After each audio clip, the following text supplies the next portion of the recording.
Alright, so picture this, year 2000.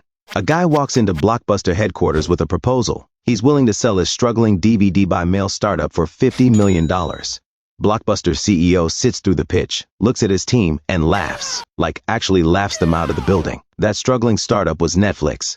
Today, Blockbuster is extinct. There's literally one store left on planet Earth. It's a tourist attraction.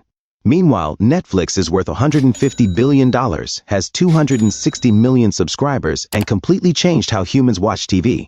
And it all started because one man was so mad about a $40 late fee that he built an empire out of pure spite.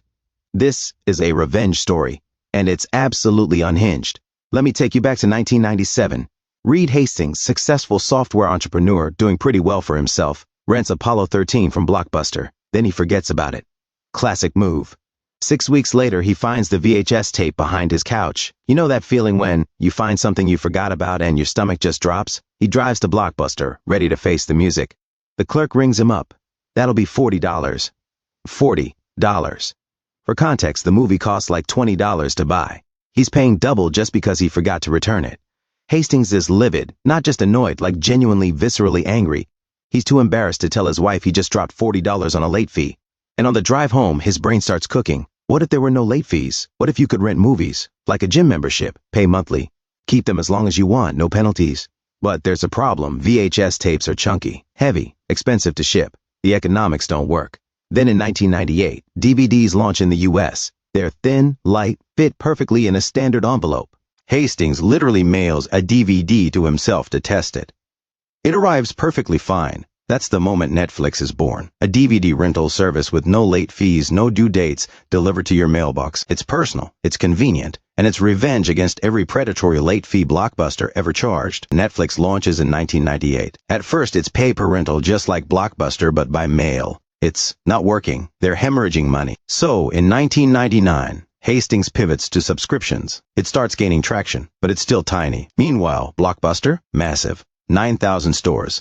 60,000 employees, billions in revenue. They are the movie rental industry. Netflix is drowning in debt. They desperately need help. So in 2000, Hastings and his co-founder, Mark Randolph, fly to Dallas. They walk into Blockbuster HQ with a proposal. Look, you guys buy Netflix for $50 million. We'll run your online division. You keep doing stores. Together we dominate. John Antioco, Blockbuster's CEO, and his team listen.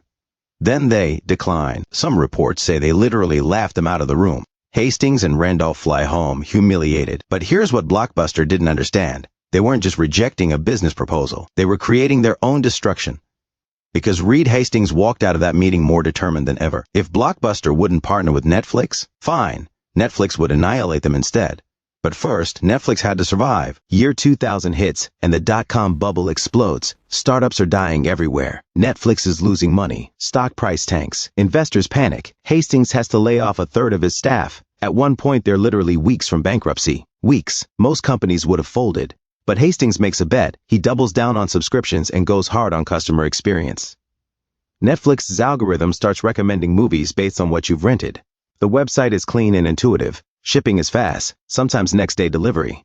Meanwhile, Blockbuster is printing money from late fees, like $800 million a year. That's 16% of their total revenue. They're addicted to late fees, and that addiction blinds them. By 2002, Netflix goes public. They're still small, but they're growing. More importantly, people love the service. No late fees, no driving to a store hoping that new release isn't already rented out. Just unlimited movies in your mailbox. Blockbuster finally notices, and in 2004, they panic. They launch Blockbuster Online, basically a Netflix clone. They even eliminate late fees in stores to compete. But here's the problem. Killing late fees destroys their profit margins. Franchise owners revolt. Revenue drops. The company is literally eating itself alive trying to fight Netflix. And Netflix? They just keep growing. By 2007, Netflix has 7 million subscribers. They're winning the DVD by mail war. But Reed Hastings sees something nobody else does. DVDs are going to die. The technology is barely ready. Internet speeds are slow. Video quality is terrible. Most people are still on dial-up or early broadband. Streaming a full movie without buffering seems impossible.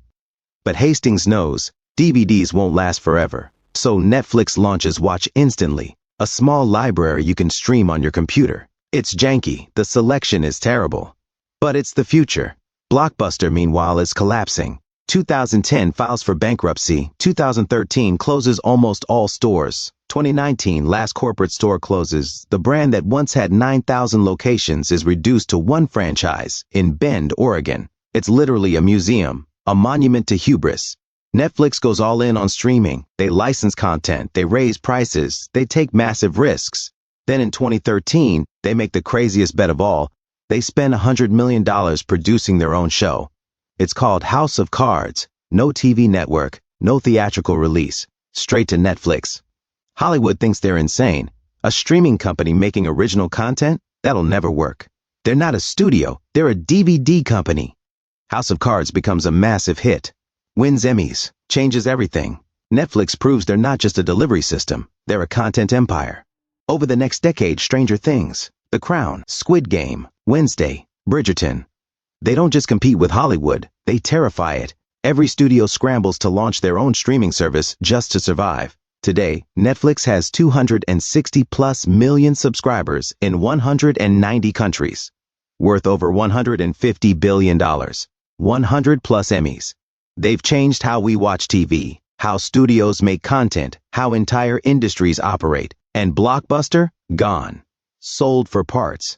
That smirking executive who laughed at Netflix? He watched his empire crumble in real time. But here's the twist. It didn't have to be this way. Blockbuster had every advantage. Brand recognition, physical locations, customer loyalty, billions in revenue. If they'd bought Netflix for $50 million in 2000, they'd own streaming today. That $50 million investment would be worth $150+ billion. Instead, arrogance and short-term thinking killed them. They were so focused on protecting late fee revenue that they ignored the future. They laughed at innovation, and innovation destroyed them.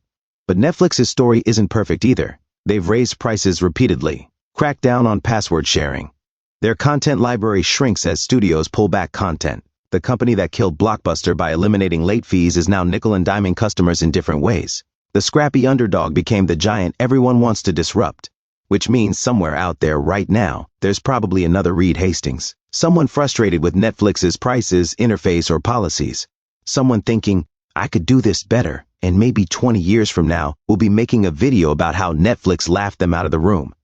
History doesn't repeat, but it sure does rhyme. So next time you're doom scrolling Netflix for 45 minutes trying to find something to watch, remember, none of this was supposed to exist. It was supposed to be Blockbuster dominating streaming.